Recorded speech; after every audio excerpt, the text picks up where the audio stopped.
Hey guys, I want to talk to you about a very interesting and very important topic, which is the split between astrology and astronomy.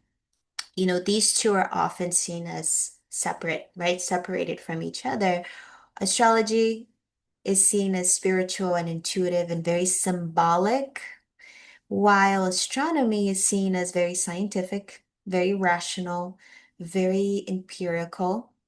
But they're not enemies, they're actually siblings, they're partners. There's two expressions of the same cosmic intelligence. Astrology gives us meaning, right? And astronomy looks at the mechanics.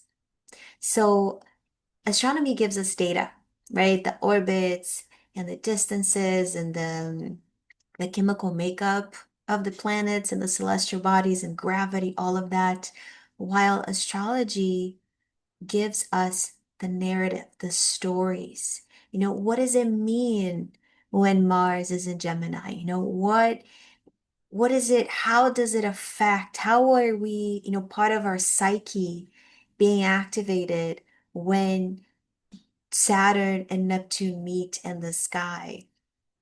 So astronomy tells us where the planets are, what they're made of, how fast they move.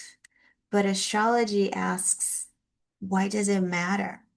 How does it affect our inner world, our behavior, our emotions, our lives, our relationships, our routine, our jobs, and ultimately in the development of our consciousness and our soul evolution? So there's a principle happening here, which is the law of correspondence. As above, what's out there, so below, down here, right? As above, so below, and also as below, so above. So it's saying that there's this living, dynamic connection between the macrocosm and the microcosm. So there's a direct relationship between the movement of the heavens and the movement in happening in our inner lives. So together, astronomy and astrology really tell a more complete story. They bring two different sides of the coin. So what I'm about to share with you is a very simplified entry point into a much, much deeper conversation, a much more nuanced conversation. But I do believe it's an important one that we need to be having. And because I believe that time has really come where we need to really bridge those two, bridge the divide. And also to remember that this separation is actually modern. It's a modern separation. It's not an ancient. Because for most of human history, astrology and astronomy actually walked hand in hand. They work together. So in this video, I'm going to explore three key points. One is their shared origins. So how ancient astronomers, they're both, saw the stars not only as just objects to measure, but as messengers.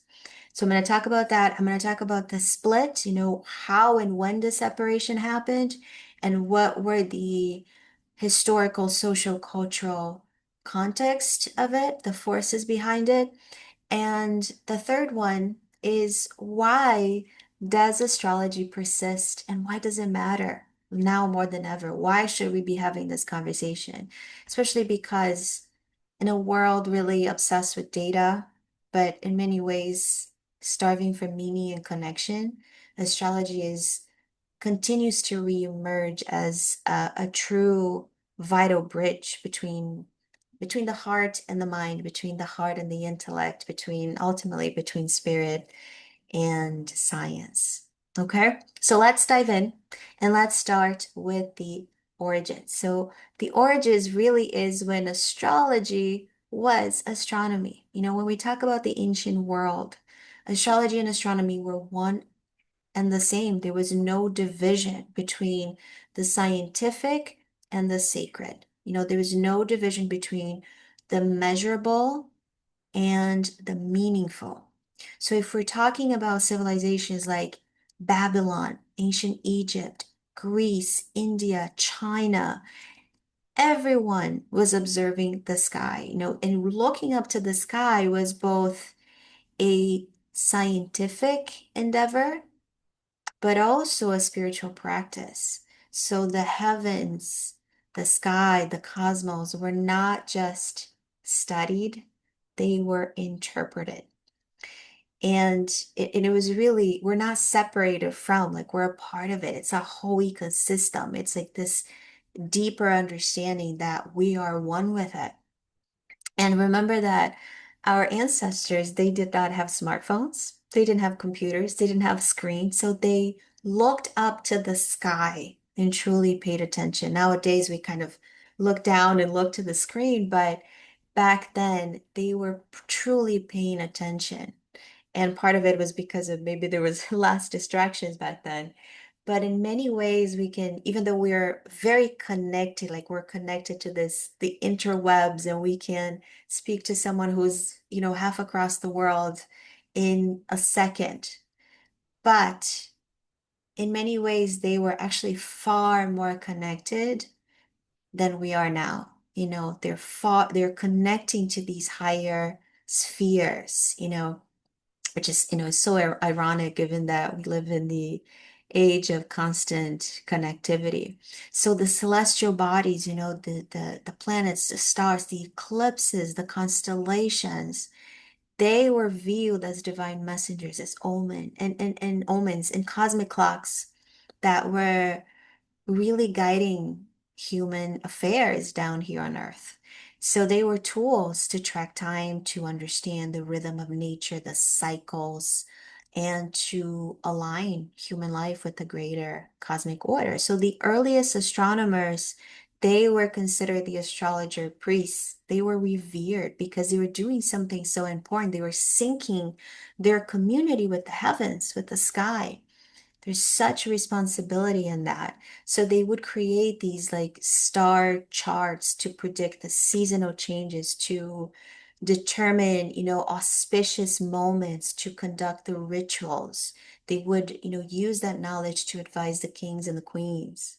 So, for example, the ancient Egyptians, they would build their temples in accordance to the constellations, aligned with the stars, because to the ancient Egyptians, it was so important to track the light of the celestial bodies. They knew they were not, that down here we're not separated from it, from the celestial bodies.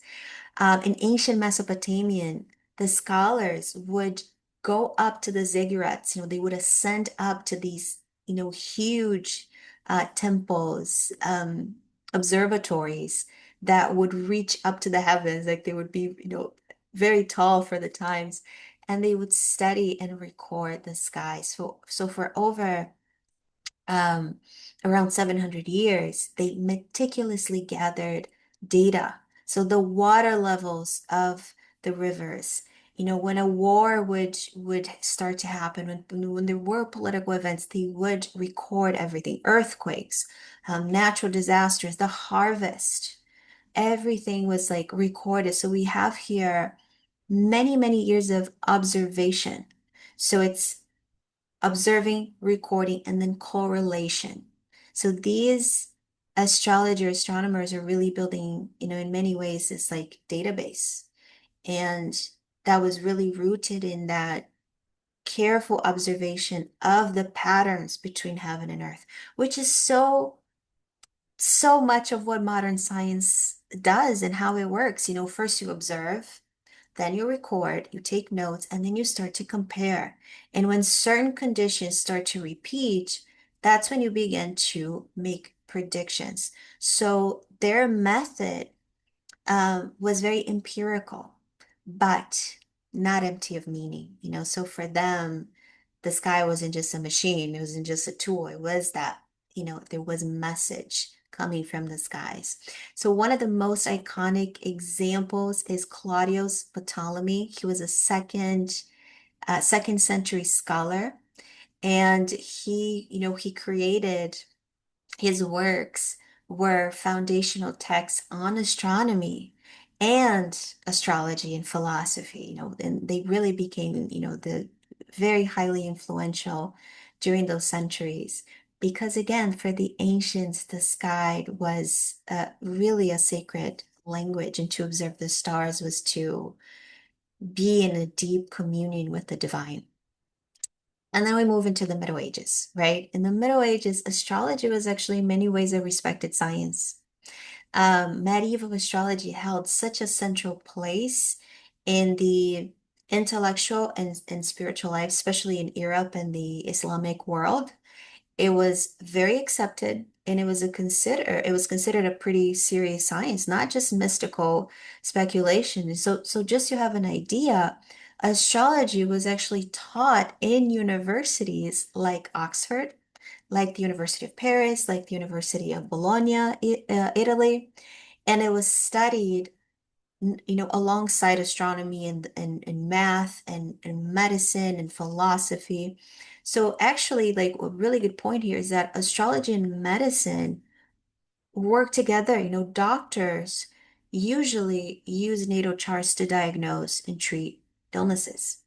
Physicians were actually trained in medicine and astrology. That was very common to look at the planetary positions before making diagnosis, before prescribing treatments. So that medical education at universities included astronomy and astrologies as prerequisites for medical training. How cool is that? It was very common for kings and queens to have astrologers in the court to help them decide about war and marriage and when to crown a ruler.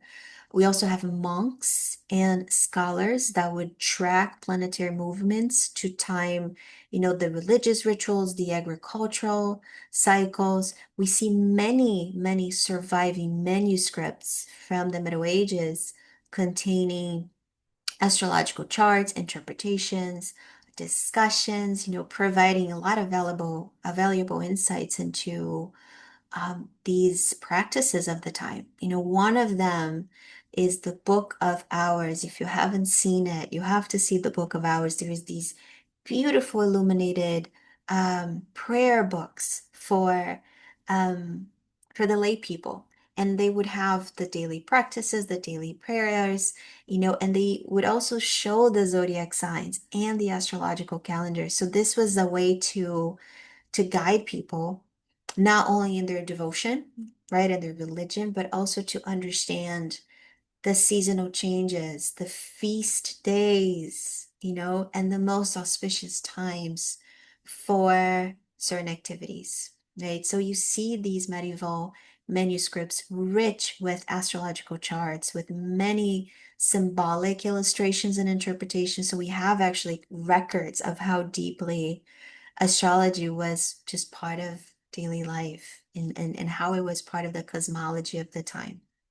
Um, and in another good example is in the Islamic Golden Age, you have two scholars called, and I'm going to butcher these names, but Al-Biruni and Averroes, who were the ones who translated and expanded on the Greek astrological text from ancient Greece, but also bringing innovations in astronomy and mathematics to their work. So again, for medieval thinkers, astrology was this bridge between heaven and earth and science and spirit. But it was only later with the rise of this mechanistic science and the decline of the symbolic thinking that astrology ended up being cast aside in many parts of the Western world. But what about the church, right? We know how strong the church is, in the Western world. Like, what happened? What was the relationship between the church and astrology? Complicated, right? So complicated and complex, but it wasn't, so the church didn't reject astrology, but there was a negotiation here. There's something very cautious about the relationship because some things are accepted. So for example, what was, what they call natural astrology, that the celestial bodies of planets could influence the weather and the health of the body, especially medieval medicine or natural rhythms of the life, like the seasons and the tides and the harvest. Like that was accepted. That was seen as part of God's divine creation, divine order, right? So it was they would use astrology to time, the religious festivals and the construction of cathedrals, including in the medieval cathedrals, you actually see the signs, you see these astrological references. So, in that sense, astrology was allowed as long as God was the ultimate authority, right? What was rejected though? The church was strongly opposed what we call judicial astrology, which is like um, when you're using the stars to predict the future, and using astrology as a free will, a tool for free will, when you're predicting future events, when you're predicting the fate of the soul. Why? Because that challenge divine providence, right? So if the stars out there could determine human destiny, then that would undermine God's sovereignty, right? Um, one one really good example is Thomas Aquinas. That was in the 13th century. He talked about how the stars can give you this inclination, right? But they don't really make things happen. They don't really compel. So they offer like tendencies, but humans are the ones who are morally responsible for their choices, right? So there is a lot on that. And this helped to create kind of a middle path, how astrology could be used if it didn't, override or deny divine power. And so he was a really a major figure in the Catholic philosophy. And, again, he would acknowledge that the stars could influence the body, medical, agriculture, political, but not the soul, not the will. And then we move forward to the Renaissance, that transition from the Middle Ages, that rebirth of knowledge, that awakening. So, this is a time where astrology flourished. It was used by the popes, it was used by the artists, it was used by the scholars. You have records of two popes, Sixtus the fourth and Leo the 10th, I believe. They had like court astrologers. Galileo practiced and believed in astrology alongside with his like groundbreak work in astronomy, so he was very much part of that tradition where you have the math, the mathematics, astronomy, astrology, were all intertwined, I don't know if this is true or not, but supposedly he also had astrology clients as well. And so during Galileo's time, it was very common for mathematicians and astronomers to bring astrology into their work. And he actually taught astrology to medical students at the University of Padua in Italy. So very accepted, very used, but then you have a turning point, which is the Reformation. So the Reformation was really a revolt against the Catholic Church's authority. So it was all about the corruption. It was also about the how it was overly reliant on the rituals and the sacraments and it was very much about the institutional hierarchy of the Catholic Church. And so the premise of the Reformation was that only the Bible should guide faith, not the traditions of the church, not external systems like astrology. And since astrology wasn't explicitly supported in the Bible, it started to be rejected as unbiblical, demonized, right? So the reformers wanted to purify the church from anything that was seen as pagan, as magical, as superstitious. And astrology, with these roots in the Babylonian, the Egyptian times, and the Hellenistic traditions, was simply seen as incompatible with a personal Christ-centered faith.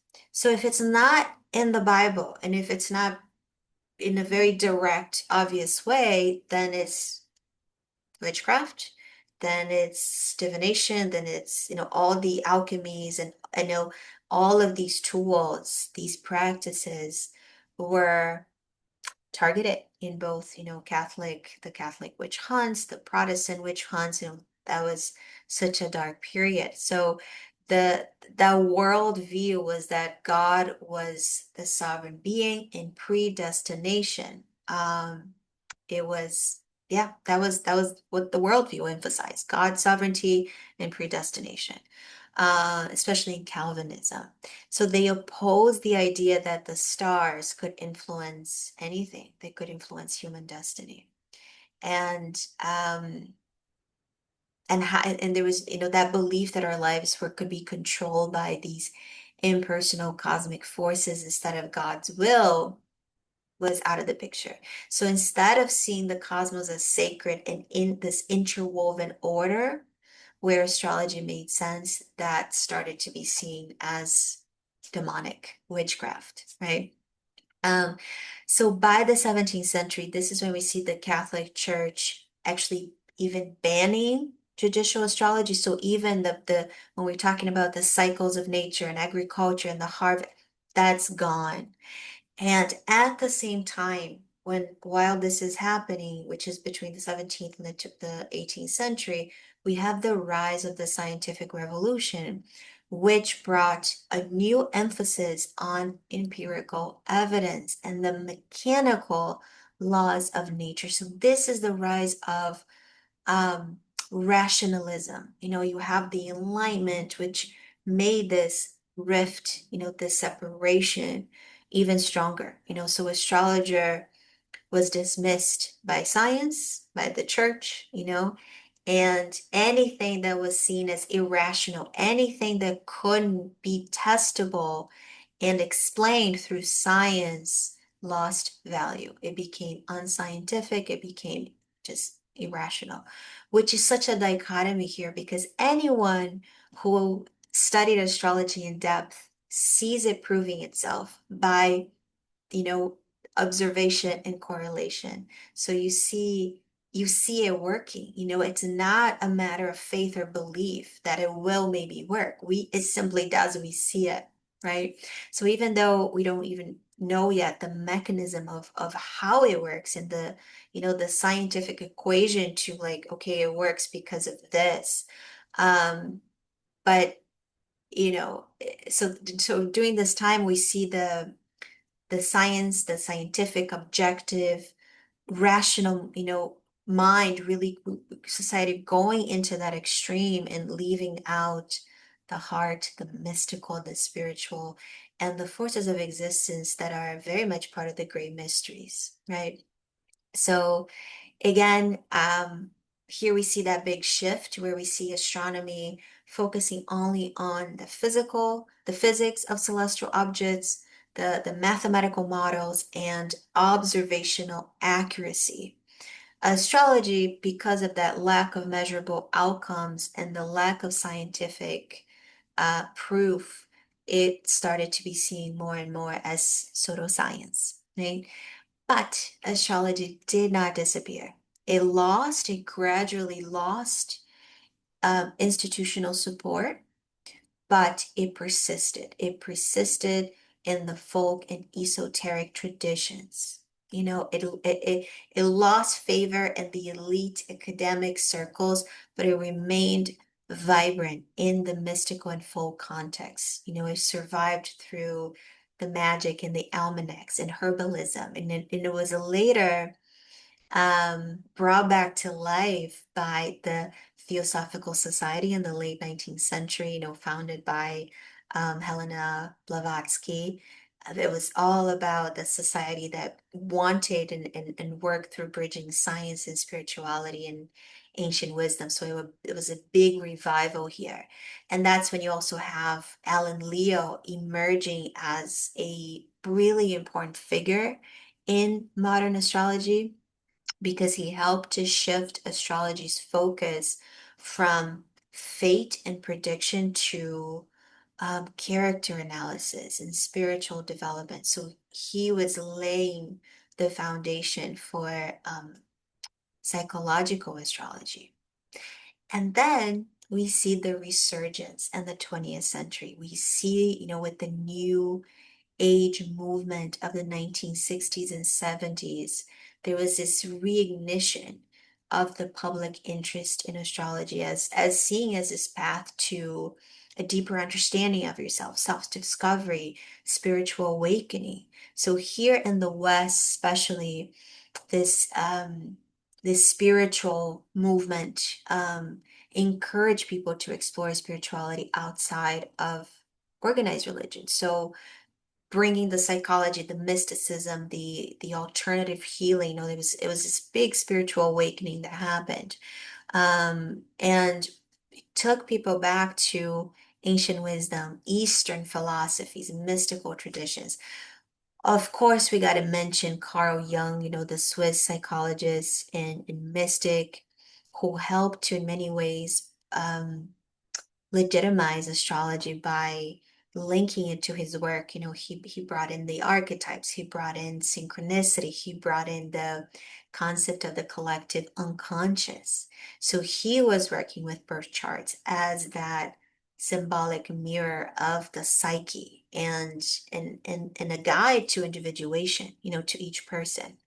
So this is also the time where we have the sun sign columns in newspapers and in magazines that brought astrology, back into everyday life and helped to make it more popular on a more global scale, those sun sign columns. And now what's happening, so we can see the 20th and the 21st century, how astrology is becoming more and more part of the um, part of this spiritual and psychological revival, especially outside of the institutional religions. And even though Christian doctrine still rejects astrology, you can also see many people who are in these traditions, people who are inclined, the Christians, and, but also seeing, um, starting to recognize the stars as symbols of divine intelligence and part of this cosmic language created by God, part of God, not separated from it. So, and really, the intention is to use astrology for spiritual discernment rather than just prediction, right? And of course, now we have astrology being adapted to the digital age, right? So it's now on apps and memes, and you can cast your chart very easily. Just imagine that back then you had to spend hours and hours, drawing everything by hand and calculating everything by hand. And now we have softwares and programs that do it in just, one quick second. So social media being a part of it. And so astrology is becoming more interactive. It's becoming more viral in many ways. And helping to spread the word, like helping to spread this this mystery school of star knowledge. And then the last thing I want to mention is, why does astrology persist? It has gone through so much. It has felt from public grace. And, we're coming from this place of seeing as this essential health, part of the health of the community, the connection with the stars and the messages and the well-being of society. And it has gone through so much. It lost its scientific status, but astrology remained culturally powerful because it offers meaning, because it offers connection, between us, the self, and the cosmos.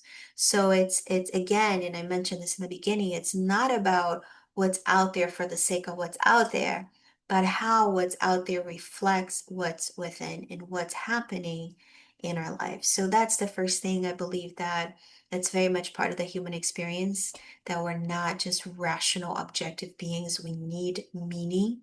So people seek patterns and purpose in their lives, in that larger picture perspective. And astrology gives us that symbolic map that help us interpret and understand ourselves and our relationships and our cycles, the cycles of our lives. and especially in times of uncertainty, it offers such a deep framework of understanding. The second thing is because mysticism is comforting, in a world driven by data. Many of us crave the mysteries, crave the sacred. And astrology really satisfied that because it gives that spiritual perspective without requiring organized religion. Anyone who studies astrology knows how objective and scientific and mathematical it brings all of those themes, but also offers a spiritual larger picture of things. So it's such a holistic science. It's such a holistic art. It's so complete.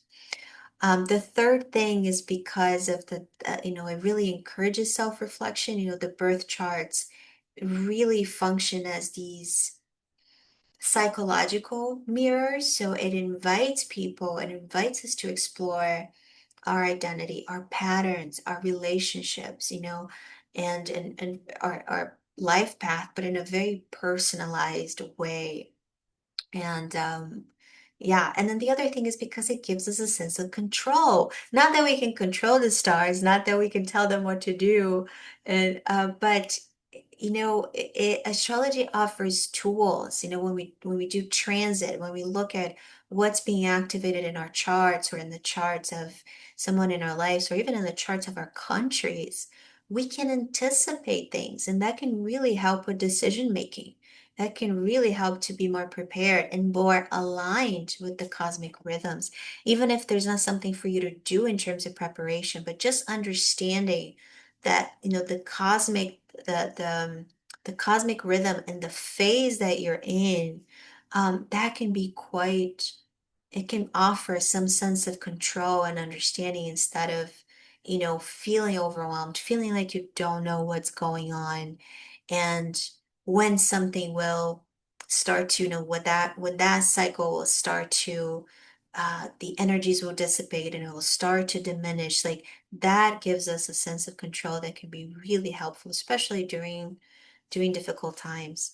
And it also because it is such a cyclical tool, when we speak about the cycles of nature or planetary cycles, like it's astrology helps us to tune into these natural cycles. So the seasons of our lives and our life stages, but also the rhythms of nature. And um, and it also because it builds community. You know, Astrology is such a shared language. People bond over their signs. They bond over memes and horoscopes and personal interpretations. Like when you start to speak this language and understand this language, it brings people together, so it creates that social space for storytelling and for deeper connection. um, the other thing is, especially nowadays, it's easily accessible, with social media, with apps, with websites, with online astrologers. Astrology is everywhere. So we don't even need deep knowledge to participate, even though it's encouraged. But even just, understanding your moon sign, understanding your Venus sign, understanding your partner's, moon sign, like so that just that little piece of information can really bring comfort, understanding, and better relationships, a better, healthier life.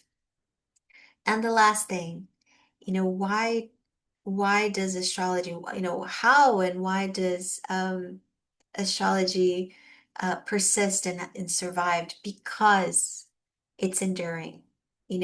Astrology has been around for thousands of years.